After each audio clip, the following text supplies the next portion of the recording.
தமிழ்ச்செல்வி இப்ப நெசமாவே கர்ப்பமா இருக்கா அம்மாச்சி. இல்ல கருப்பு நெசமாவாடா சொல்ற? ஆமா அம்மாச்சி. தமிழ்ச்செல்வி தான் எங்களை பார்த்து இப்ப உண்மையாவே கர்ப்பமா இருக்கேன்னு சொல்லுச்சு அம்மாச்சி. கருப்பு ஆ? தேவையில்லாத வேலையை பண்ணிட்டு இருக்காத. இங்க இருக்க எல்லாரையும் முட்டாளாக்கி அவ இஷ்டத்துக்கு அவளும் அவ ஆத்தாலும் சேர்ந்து கர்ப்பமா இருக்கேன் அது இதுன்னு சொல்லி வயித்துல துணியை சுத்தி வச்சுக்கிட்டு பித்தலாட்ட வேலையை பண்ணிட்டு இருந்தாளுங்க. இப்ப வந்து அவ உண்மையாவே கர்ப்பமா இருக்கா அது இதுன்னு உன் இஷ்டத்துக்கு என்னென்னமோ சொல்லிட்டு இருக்க. இல்லக்கா, அந்த பிள்ளை எங்களை பார்த்து சொல்லுச்சு, அதனாலதான். அதுக்கு என்ன செய்ய சொல்ற இப்போ? எங்க வீட்டு மருமக மசக்கையா இருக்கான்னு சொல்லி அவளை தலையில தூக்கி வச்சு கொண்டாட சொல்றியா? அவளை பத்தி நினைச்சாலே அப்படியே எனக்கு பத்திக்கிட்டு வருது. எம்பிட்டு பெரிய பொய்ய சொல்லி எல்லாரும் ஏமாத்திட்டு இருந்திருக்கா. மாமாவுக்கு இப்படி ஒரு நிலைமை வந்ததுக்கு காரணமே அவதான். இப்ப அவ முழுகாம இருக்கான்றதுக்காக மறுபடியும் அவளை வீட்டுக்குள்ள சேர்த்துக்க சொல்ற. சேது அவளை என்னன்னு சீனது கூட கிடையாது. இப்ப திடீர்னு வந்து கர்ப்பம் அது இதுன்னு சொல்லி நாடகம் போட்டுட்டு இருக்காளா? பாத்தியா?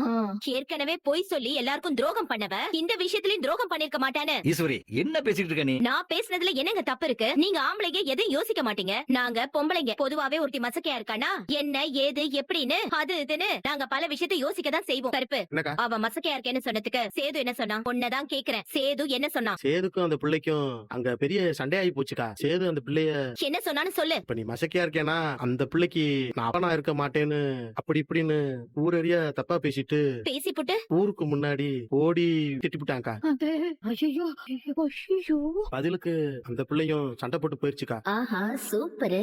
ஊரறிய வச்சு திட்டி புட்டானா?